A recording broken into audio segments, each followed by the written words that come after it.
देश इस वक्त कोरोना के महासंकट से जूझ रहा है। अस्पतालों में ऑक्सीजन की कमी है और इसीलिए अब केंद्र सरकार ने ऑक्सीजन के संकट को दूर करने के लिए आर्मी को मिशन ऑक्सीजन पर लगा दिया है। देश भर के अस्पतालों में ऑक्सीजन की भीषण कमी देखने को मिल रही है। इस बीच केंद्र सरकार भी एक्शन मोड में आ गई है। सरकार ने रेलवे के बाद अब सेना को भी मिशन ऑक्सीजन में लगा दिया है।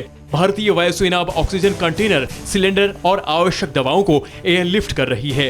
भारतीय सेना ऑक्सीजन संकट को खत्म करने के लिए जर्मनी से 23 ऑक्सीजन जनरेशन प्लांट लाने वाली है। रक्षा मंत्रालय ने हवाई मार्ग से इन सभी जनरेशन प्लांट को भारत लाने का फैसला किया है। जानकारी के मुताबिक एक पोर्टेबल ऑक्सीजन प्लांट से प्रति मिनट 40 लीटर और 1 घंटे में 2400 लीटर ऑक्सीजन प्रोडक्शन की क्षमता है। सेना अगले एक हफ्ते में 23 mobile oxygen generation plant plane से लाने वाली है। भारतीय वायुसेना के 2 C-17 विमानों ने 2 बड़े ऑक्सीजन कंटेनर, IL-76 ने एक खाली कंटेनर को बंगाल के पन्नागढ़ पहुंचाया है। इन तीनों कंटेनर्स को ऑक्सीजन से भरा जाएगा और फिर दिल्ली लाया जाएगा। वायुसेना की ओर से ऑक्सीजन की सप्लाई को पूरा करने के लिए अब देश के अलग अलग हिस्सों में इसी तरह का ऑपरेशन चलाया जाएगा। संकट के इस काल में मुनाफाखोरों का गैंग भी अपने काम पर लग गया है। जो खबर अब हम आपको दिखाने वाले हैं उसे देखने के बाद आप हैरान रह जाएंगे।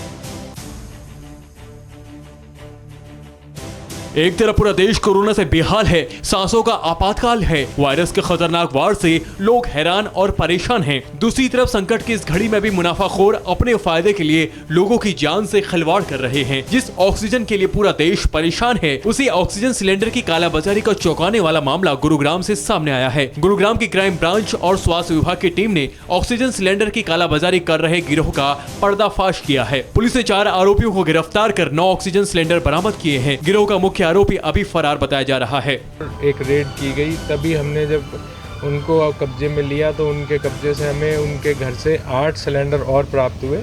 हमें जब हमने पूछताछ की तो पता चला इन्होंने कल भी एक सिलेंडर गुरुग्राम में बेचा है। ऑक्सीजन की कालाबाजारी के साथ साथ नकली रेमडेसिविर इंजेक्शन बेचने वाला रैकेट का भी खुलासा हुआ है। ये खुलासा MP के ग्वालियर में हुआ है, जहां एक शख्स ने अस्पताल में भर्ती एक मरीज के तीमारदार को 2 नकली इंजेक्शन बेचे थे, लेकिन भेद खुलने पर आरोपी को धर दबोचा गया। ऐसी संकट की घड़ी में भी मुनाफाखोर बाज नहीं आ रहे। दिल्ली के अस्पतालों में ऑक्सीजन की कमी से हालात खराब हो रहे हैं। बीती रात सर गंगाराम अस्पताल में उस वक्त अफरा तफरी मच गई जब प्रशासन ने बताया कि ऑक्सीजन महज आधे घंटे के लिए ही बची है। क्या हुआ इसके बाद, ज्यादा जानकारी दे रहे हैं हमारे संवाददाता प्रेरित कुमार। राजधानी दिल्ली लगातार कोरोना जैसे महामारी से लड़ रही है। राजधानी दिल्ली में पहले कोरोना की चुनौती, उसके बाद फिर ICU बेड की चुनौती, अब लगातार राजधानी दिल्ली के अंदर ऑक्सीजन को लेकर के चुनौती बढ़ती जा रही है। आज राजधानी दिल्ली में तमाम प्राइवेट से लेकर के जो सरकारी तमाम अस्पताल है, वहाँ पे ऑक्सीजन की किल्लत से लगातार जो स्थिति खराब होती जा रही है, स्थिति भयावह होती चली जा रही है। और आप मेरे पीछे में जो अस्पताल देख रहे हैं, सर गंगाराम अस्पताल, यहाँ भी ऑक्सीजन को लेकर के भारी किल्लत चल रही है। यहाँ पर हर थोड़ी देर पर ऑक्सीजन आ रही है, जो मुश्किल महज आधे से 1 घंटे तक ही उसका जो सप्लाई हो पाता है। उसके बाद से फिर चुनौती बढ़ जाती है, फिर दूसरी जगह से इंतजाम किए जाते हैं और इस तरह से लगातार चुनौतियां बढ़ती चली जा रही है।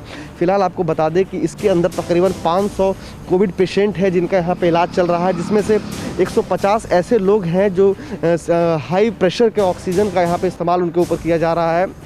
तो यहाँ पे चुनौती लगातार बढ़ रही है। जैसे ही ऑक्सीजन की कमी दिखाई पड़ती है, अस्पताल के जो प्रशासन है वो लगातार जो इसके लेकर के जुट जाते हैं कि आखिर किसी तरीके से जो है वो मुहैया कराया जाए, ताकि जितने लोग जो संक्रमण से जूझ रहे हैं, खास करके जो 150 लोग हैं जिनको हाई प्रेशर का ऑक्सीजन चाहिए, उनकी जान को किसी तरीके से खतरा ना हो।